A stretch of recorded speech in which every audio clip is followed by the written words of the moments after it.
Dutch East India Company, founded in 1602, was the world's first multinational corporation and the first ever company to issue public stock. At its peak, it was wealthier and more powerful than many nations. नमस्कार दोस्तों, कैसे हैं आप सब। आशा करता हूं कि अच्छे होंगे। तो दोस्तों, इससे पहले हम सब यूरोपीय कंपनी का आगमन देख चुके थे, पहला सेशन। दूसरा सेशन में हम सब देख लिए थे पुर्तगाल ईस्ट इंडिया कंपनी, और उसके बाद जो सबसे महत्वपूर्ण कंपनी थी उसके बाद वो थी डच ईस्ट इंडिया कंपनी।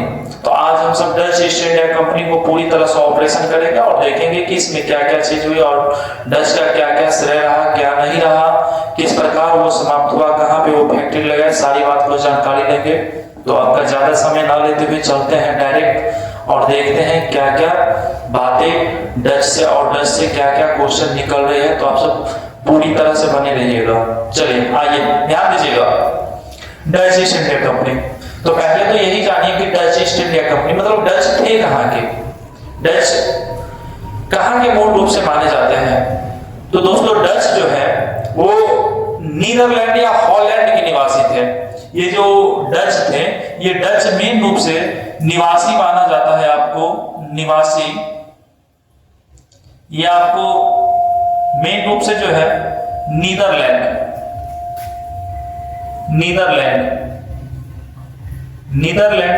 या कह सकते हैं हॉलैंड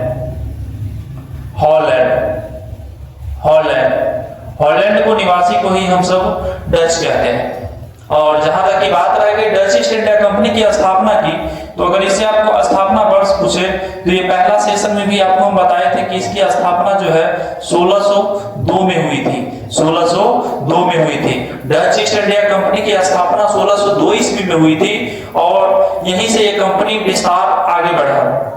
लेकिन दोस्तों, जैसे कि हम सब पुर्तगाल ईस्ट इंडिया कंपनी देखे थे, पुर्तगाल ईस्ट इंडिया कंपनी में आप देखे होइएगा कि कंपनी की स्थापना से पहले एक व्यक्ति आया था और काफी मशक्कत के बाद समुद्री मार्ग की खोज हो पाया और वास्को डी गामा कह सकते हैं कि पुर्तगाल के पहले व्यक्ति हुए जो भारत आए। उसी प्रकार डच ईस्ट इंडिया कंपनी के भी कोई ना कोई व्यक्ति होंगे, वो पहली बार भारत आए। तो याद रखिएगा 1596 में और ये 1596 में आने वाले पहला डच यात्री हुए कर्नेलिया हॉटमैन। कहीं कहीं आपको इसका नाम कर्नेलिया द हस्तमान मिलेगा, तो इसमें कंफ्यूज नहीं होना है। कर्नेलिया हॉटमैन कह लीजिए या कर्नेलिया द हस्तमान कहिए, बात बराबर ही है। तो 1596 में जो आने वाले प्रथम व्यक्ति था उसका नाम था कॉर्नेलिया हॉटमैन।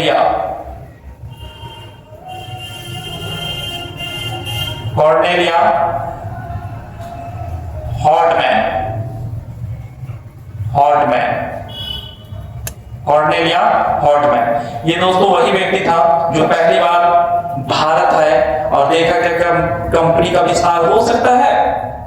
जब वो यहाँ पे आए तो उन्होंने देखा कि यहाँ तो पुर्तगाल मसाला का व्यापार कर रहा है।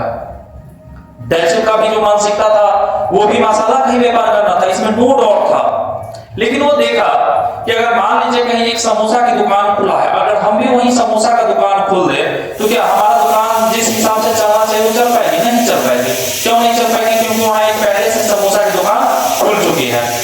उसी प्रकार जब पुर्तगाल मसाला का व्यापार कर रहा था, अगर डच भी वहीं पे मसाला का व्यापार करता तो क्या जो मसाला का व्यापार जितनी अच्छी तरह से चल पाए वो पुर्तगाल के लिए भी हानि साबित होता और डच के लिए भी हानि साबित होता। तो डच बहुत ही समझदार निकले और वो जब यहाँ आए तो देखा मसाला के बाद जो है यूरोपीय बाजार में भारतीय सूती वस्त्र का बहुत बड़ी मांग है। तो उन्होंने सोचा मसाला को स्किप कर दें, मतलब उसे हम फिलहाल छोड़ दें और मसाला की जगह जो है हम सूती वस्त्र का व्यापार करेंगे। और यही हिसाब से उन्होंने सूती वस्त्र के व्यापार स्टार्ट किया और कहा जाता है कि विश्व स्तरीय पर सूती वस्त्र की पहचान देने का काम डच ने किया था। और इन्होंने अपना पहला फैक्ट्री 1605 ईस्वी। 1605 ईस्वी दोस्तों याद, ये ईस्वी जो है आपको हर हाल में याद रखें, क्योंकि कहा जाता है हिस्ट्री में डेट और संविधान में अनुच्छेद बड़े मायने रखता है। तो ये आप याद रखने की कोशिश करिएगा। 1605 में जो है पहला डच फैक्ट्री की स्थापना हुई और वो हुआ था मछलीपट्टनम।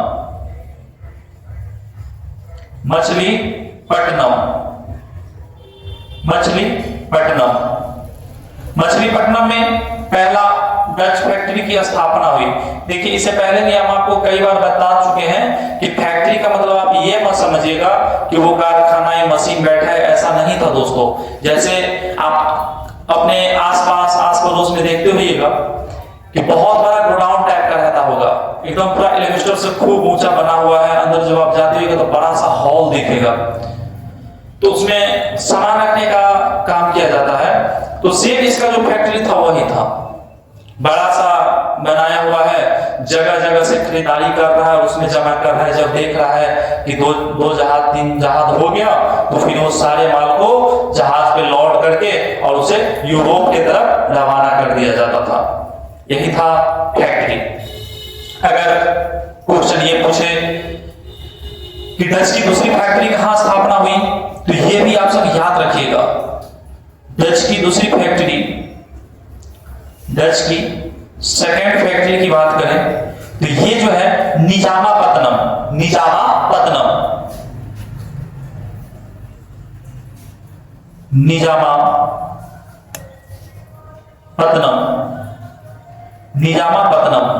इसे शॉर्ट में जो है या कह सकते हैं कि उस समय पित्तझोलिया कहा जाता था।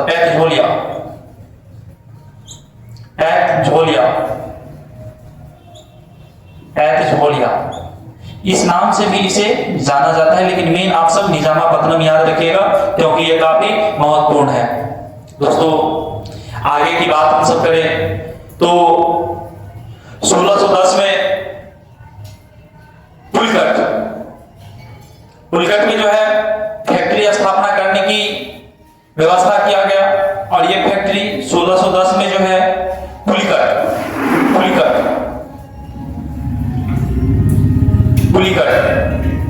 पुलिकट में फैक्ट्री की स्थापना की गई। अगर पूछे कि पुलिकट है कहां तो आप सब कहिएगा आंध्र प्रदेश। और यहाँ पे ये अपना फैक्ट्री स्थापना के साथ में साथ ये अपना निदेशालय भी इन्हीं को बनाया, या कह सकते हैं इन्होंने अपनी आरंभिक राजधानी पुलिकट को बनाया था। पुलिकट को ये अपनी राजधानी बनाया था। देखिए पुलिकट एक झील भी है। अगर वो झील आपसे पूछे कि पुलिकट झील कहाँ है तो आप इसमें आंध्र प्रदेश और तमिलनाडु दोनों के साथ जा सकते हैं। इसलिए जा सकते हैं क्योंकि पुलिकट झील जो है वो 80% भाग आंध्र प्रदेश में है और 20% की बात की जाए तो 20% अन्य मतलब कह सकते हैं अन्य क्षेत्र में पड़ जाता है। इसलिए ज्यादा क्षेत्र आंध्र प्रदेश में होने के कारण पुलिकट झील भी अगर इस प्रकार आए तो आप आंध्र प्रदेश मार सकते हैं। और आंध्र प्रदेश जो जगह भी है वो भी आंध्र प्रदेश में पड़ता है और यहाँ पे जो है फैक्ट्री की स्थापना 1610 में किया गया था। क्लियर? यहाँ तक किसी को कोई दिक्कत नहीं, आगे बढ़ सकते हैं। चलिए आगे देखिएगा दोस्तों, आगे आप याद रखिएगा 1632 में इन्होंने अपना फैक्ट्री पटना में पटना में इन्होंने अपना फैक्ट्री 1632 में डाला।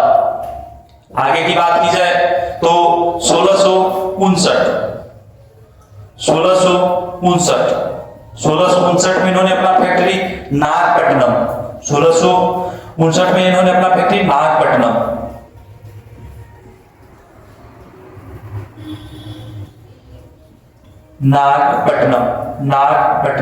नागपट्टनम में डालने की प्रयास किया था। क्लियर? यहां तक किसी को कोई दिक्कत नहीं। लेकिन याद रखिएगा नागपट्टनम में जो इन्होंने जो फैक्ट्री डाला, फिर इनके मन में विचार आया कि हम तो अपनी राजधानी पुलिकट को बना के रखे हैं, क्यों ना हम अपनी राजधानी नागपट्टनम को बना ले, और इन्होंने अपनी राजधानी जो है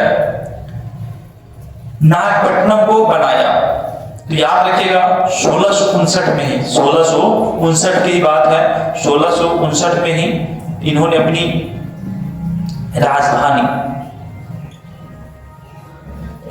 राजधानी को कहां से कहां ले गए दोस्तों, तो कह सकते हैं पुलिकट टू नागपट्टनम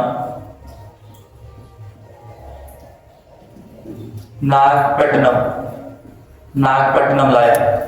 और ये नागपट्टनम लाने वाले उस समय में जो है डच ईस्ट इंडिया कंपनी की गवर्नर की अगर बात करें या वायसराय की बात करें, तो उस समय कह सकते हैं कि मार्टिन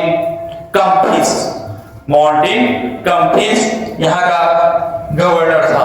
तो ये कई बार अगर आपसे पूछ ले कि कौन इस टाइम में गवर्नर था, तो दोस्तों आप याद रखिएगा जब राजधानी बनाया गया तो कम्फिस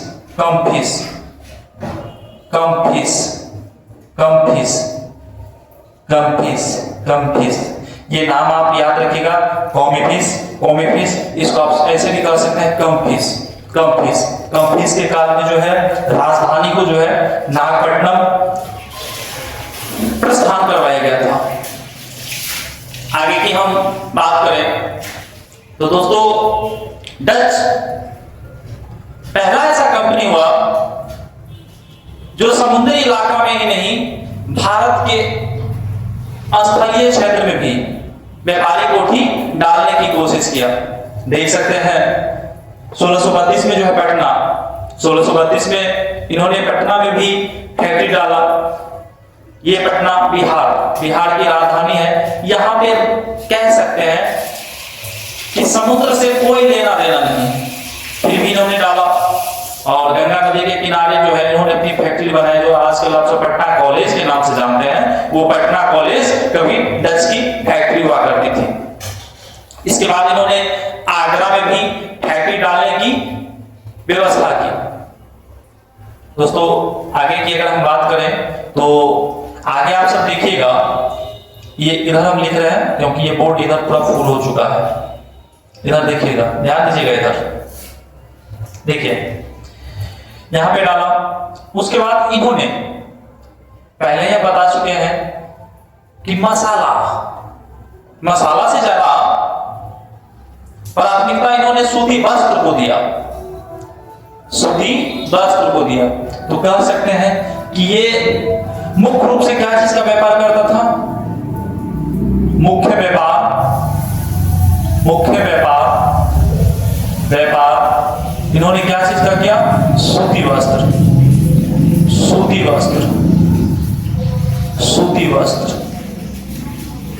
वस्त्र का इन्होंने व्यापार किया करते थे। साथ में दोस्तों जैसे आप सब जानते होइएगा ब्रिटिश ईस्ट इंडिया कंपनी मुख्य रूप से अपनी नजर गहराई रखा भारत पे और सबसे ज्यादा व्यापार में उन्होंने भारत के साथ किया। लेकिन डच की व्यवस्था थोड़ा उल्टा था। इन्होंने इंडोनेशिया में अपना ज्यादा प्राथमिकता दिया और वहां पे इन्होंने व्यापार को ज्यादा सरल माना और यहां से ज्यादा व्यापार उनका इंडोनेशिया से होता था। तो कह सकते हैं डच मुख्य रूप से कहां पे मतलब व्यापार करता था? तो इंडोनेशिया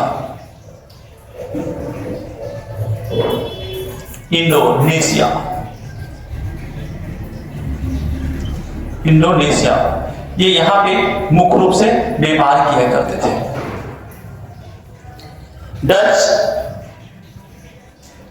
सूरत में भी अपनी फैक्ट्री स्थापना किया।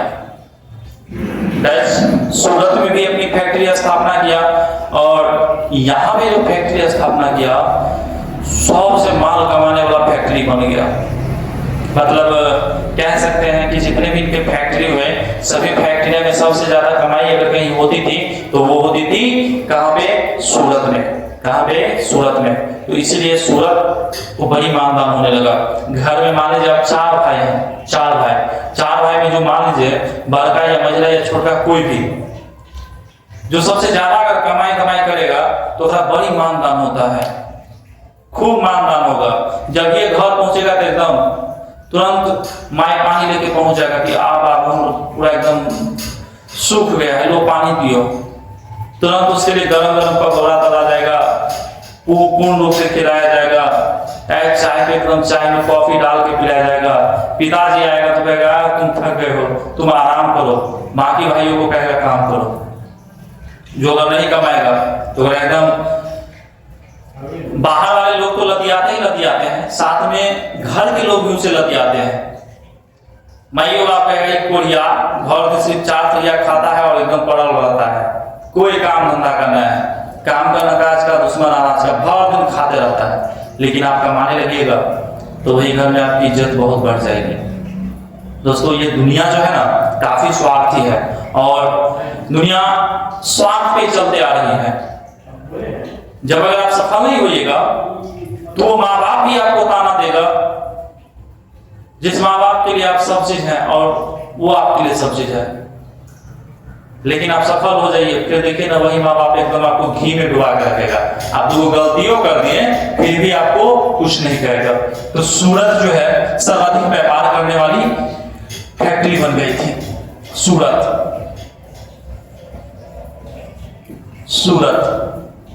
ये सूरत जो है सर्वाधिक व्यापार का मतलब सबसे अधिक मुनाफा, सर्वाधिक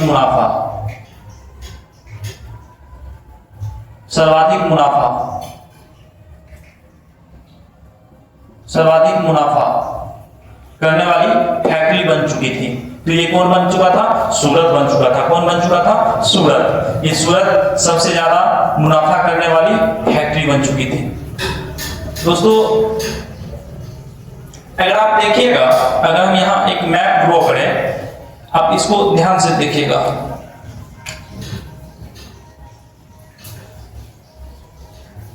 मान लीजिए एक मैप है, ये हो गया आपका 0 डिग्री। इसके ऊपर अब देखिएगा तो कर्क रेखा और इसके नीचे देखिएगा तो मकर रेखा। जस्ट अगर आप भारत की स्थिति देखिएगा तो भारत की स्थिति यहां पे है।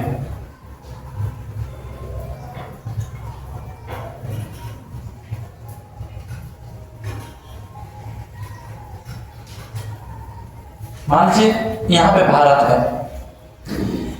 जस्ट भारत के नीचे वाले क्षेत्र देखिएगा, ये वाले क्षेत्र, ये तो यहां पे आपको देखने को मिलेगा अंडमान निकोबार द्वीप समूह।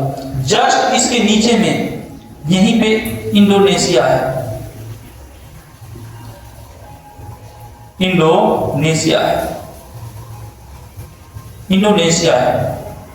तो एक चीज आप ध्यान दीजिएगा, इन्होंने मतलब डच ने ज्यादातर व्यापारिक कोठी अपना पूर्वी भाग में डाला। जैसे ये आपका उत्तर हो गया, ये आपका दक्षिण हो गया, ये पश्चिम हो गई और ये हो गई पूर्व हो गई। तो अक्सर जो कंपनियां आती थी तो पहले फैक्ट्री मान लीजिए यहां से ये चले, यूरोप इस साइड में आपको मिलेगा, इस साइड में, तो यहां से जो चलता था तो यहां पे आके अपना व्यापारिक कोठी डालता था। लेकिन डच जो है अपनी सारी फैक्ट्री डालने की कोशिश किया और काम किया ये पूर्वी तट पे। क्यों? क्योंकि यहां से इनको इंडोनेशिया नजदीक हो जाता था और इन्होंने भारत से ज्यादा प्राथमिकता दिया इंडोनेशिया को व्यापारिक में सबसे ज्यादा प्राथमिकता दिया। इसीलिए ये क्षेत्र में ये ज्यादा व्यापार किया करते थे। तो पूर्वी तट पे मेन आप याद रखिएगा। आगे बढ़ते हैं, ये क्लियर हो गया आपको, इसमें तो कोई दिक्कत नहीं, क्योंकि ये पूर्वी तट पे सबसे ज्यादा मतलब व्यापारी करते थे। क्यों? क्योंकि इंडोनेशिया भी काफी नजदीक था वहां से। चलिए आगे बढ़ते हैं। ध्यान दीजिएगा, एक चीज आप सबको बताना भूल गए। अगर डच ईस्ट इंडिया, वैसे तो हम आगे आपको बता चुके हैं इसलिए हम नहीं बताए, समझे?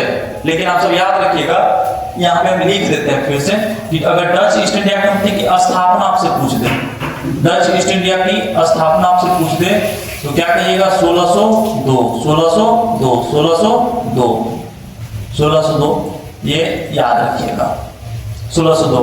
और ये मेन निवासी कहाँ, नीदरलैंड या हॉलैंड के थे,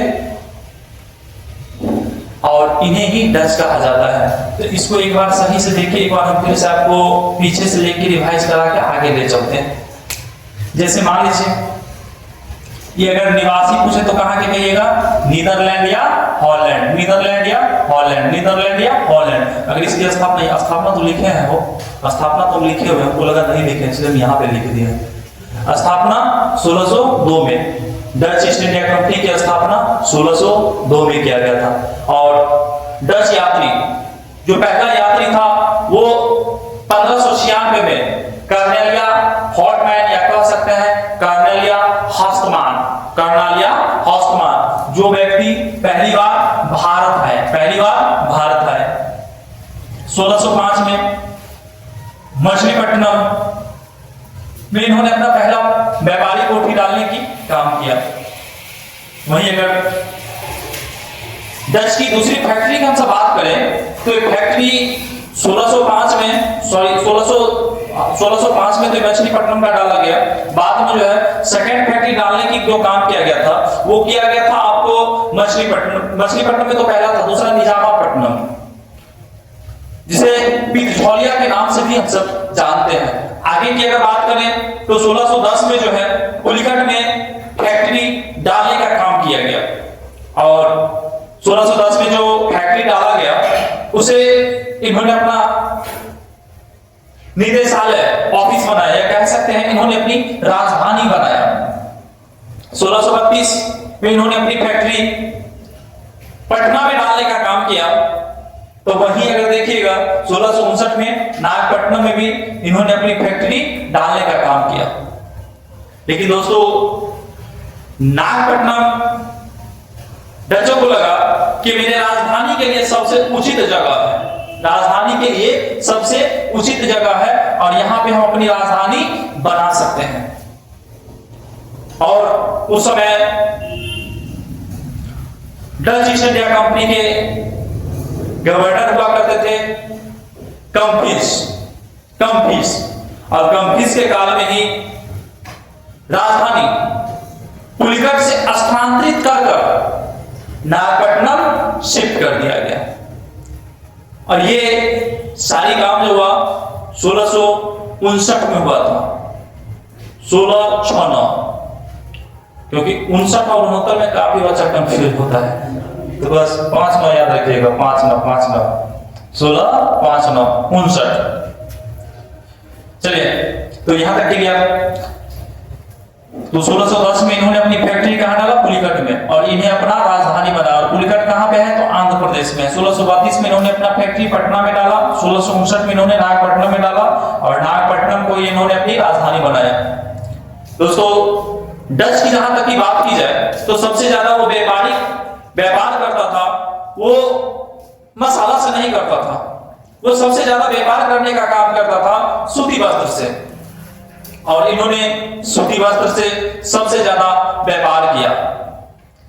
आगे की हम सब अगर बात करें तो डच कंपनी भारत से ज्यादा व्यापार करने का अगर रुचि दिखाया तो वो दिखाया था आपको इंडोनेशिया के साथ, इंडोनेशिया। और मेनली वो भारत का जो सूती वस्त्र था, सूती वस्त्र को वैश्विक पहचान देने की काम किया, इसमें कोई डाउट नहीं है। आगे बात करें सूरत, तो सूरत का जो है, जो इसका कंपनी का जो मुख्यालय था, वो सर्वाधिक मुनाफा देने वाली कंपनी बन चुकी थी और सबसे ज्यादा कमाई यहां से होता था। आगे हम सब बात करें तो आगे आप सब ध्यान दीजिएगा, आगे ध्यान दीजिएगा, इन्होंने अपनी स्थिति अंग्रेज की तुलना में जो है उतना विकसित नहीं कर पाया, क्योंकि अंग्रेज आए और जिस प्रकार वो अपना प्रभुत्व बढ़ाते चले गए, सभी कंपनी को रौंदते चले गए, सभी को दबाते हुए चल गए, उसमें जो है डच कहीं ना कहीं पीछे रह गया। और इसका खामियाजा डच को भी मिला।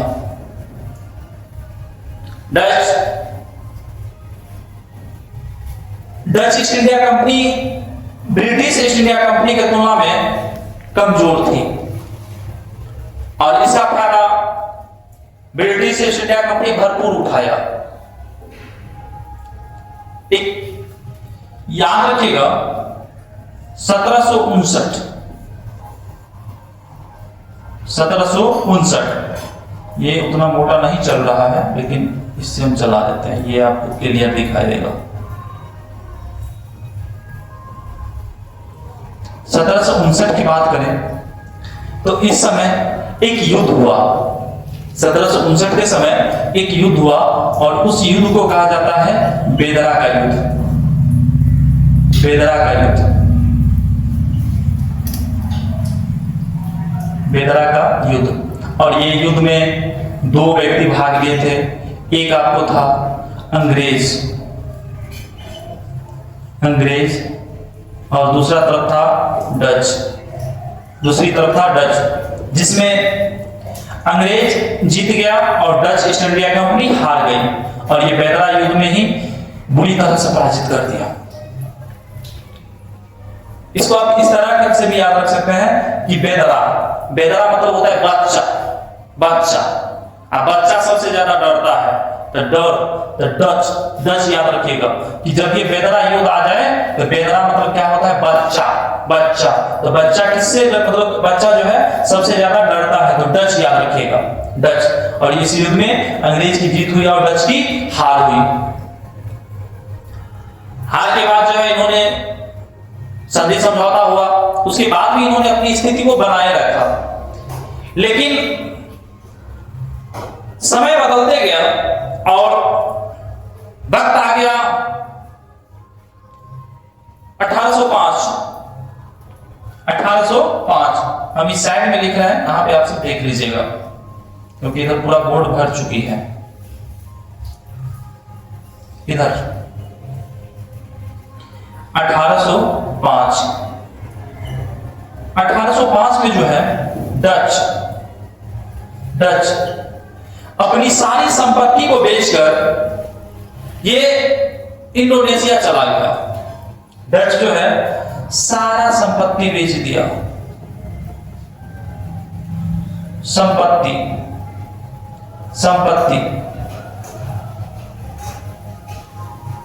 ये मैप आप रहने दीजिए, थोड़ा इसको नीचे ले लीजिए।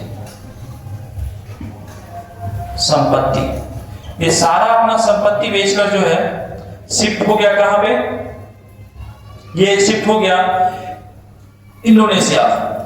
और इंडोनेशिया शिफ्ट होने के बाद जो है यहां पे भी अंग्रेज इसका पीछा नहीं छोड़ा।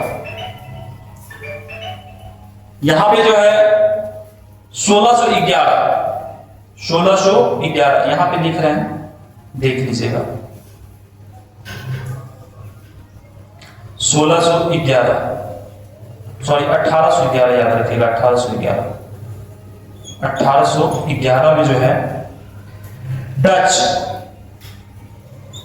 डच को जो है इंडोनेशिया में भी हार का सामना करना पड़ा। इंडोनेशिया में भी हार का सामना करना पड़ा और यहां पे भी अंग्रेज इन्हें बुरी तरह से हराया। और उस समय जो है अंग्रेज का जो कप्तान हुआ करता था वहां पे हुआ करता था मिंटो। और मिंटो जो है डच को बुरी तरह वहां भी हरा दिया और वहां से भी भगाने का काम किया, फिर भी अपनी स्थिति परिस्थिति वहां बना के रखा। लेकिन भारत में ये अपना स्थिति परिस्थिति बनाकर नहीं रखा।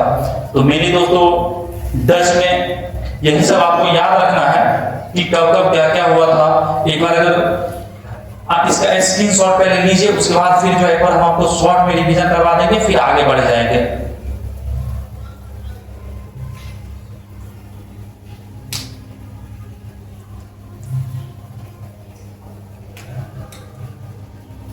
चलिए आगे आते हैं।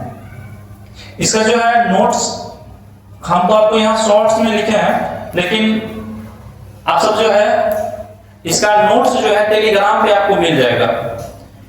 टेलीग्राम से नोट्स आप डाउनलोड करके वहां से जो है आप लिख लीजिएगा। एक बार हम शॉर्ट में आपको रिवीजन करवाते हैं, आइए और बस तुरंत हो जाएगा, बस 1 मिनट। तो डच कंपनी की स्थापना कब हुआ था? 1602। डच कंपनी की स्थापना हुआ था 1602 में। और ये निवासी कहां के थे? नीदरलैंड या हॉलैंड, नीदरलैंड या हॉलैंड। इसकी स्थापना की वर्ष अगर बात करें तो इसकी स्थापना 1602 में हुआ था, स्थापना 1602 में हुआ था। और डच यात्री जो पहली बार भारत आए उसका नाम था कॉर्नेलिया हॉटमैन, कॉर्नेलिया हॉटमैन, या इसे हम कह सकते हैं कि कॉर्नेलिया द हस्टमैन के नाम से भी जानते हैं। 1605 में इन्होंने अपनी पहली फैक्ट्री, या कह सकते फर्स्ट फैक्ट्री, ये इनकी फर्स्ट फैक्ट्री था, फर्स्ट फैक्ट्री था। और इन्होंने स्थापना किया मछलीपट्टनम में। डच की दूसरी फैक्ट्री की बात करें तो ये निजामापट्टनम में, जिसे पित्तझौलिया भी कहते हैं। 1610 में जो है पुलिकट, 1610 में पुलिकट में इन्होंने अपनी फैक्ट्री की स्थापना की और उसे बनाया अपनी राजधानी। 1632 में पटना में इन्होंने अपनी फैक्ट्री की स्थापना किया। और 1659 में जो है नागपट्टनम, 1659 में नागपट्टनम में फैक्ट्री की स्थापना किया। लेकिन बाद में लगा कि पुलिकट से हमारे लिए बेस्ट होगा कि हम सब अपनी राजधानी नागपट्टनम शिफ्ट कर ले। और उस समय गवर्नर हुआ करता था कम्फिस, गवर्नर कम्फिस, और राजधानी बन गया उसी समय में कहां? नागपट्टनम। मुख्य व्यापार भारत के साथ वो सूती वस्त्र का किया, और सूती वस्त्र को जो है एक वैश्विक पहचान देने का काम किया। इन्होंने सबसे ज्यादा व्यापार, भारत से ज्यादा व्यापार इंडोनेशिया के साथ किया करता था। सूरत में उन्होंने अपनी फैक्ट्री डाला। सूरत की जो उनकी फैक्ट्री थी सबसे ज्यादा कमाई करने वाली फैक्ट्री बन गई।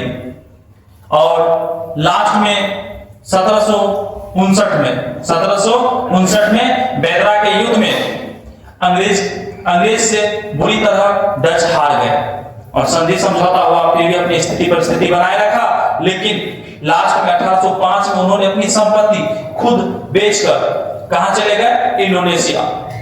लेकिन 1811 में इंडोनेशिया में भी अंग्रेज उन्हें बुरी तरह हरा दिया। और वो सब उस समय जो है वहां का कप्तान हुआ करता था मिंटो, और उन्होंने ही हराने का काम किया। तो मेन दोस्तों डच में यही आप सबको याद रखना है, क्योंकि डच में जो है ज्यादा क्वेश्चन यहीं से आता है। अगर स्क्रीनशॉट ले लिया तो एक बार कोशिश करके ले लीजिए।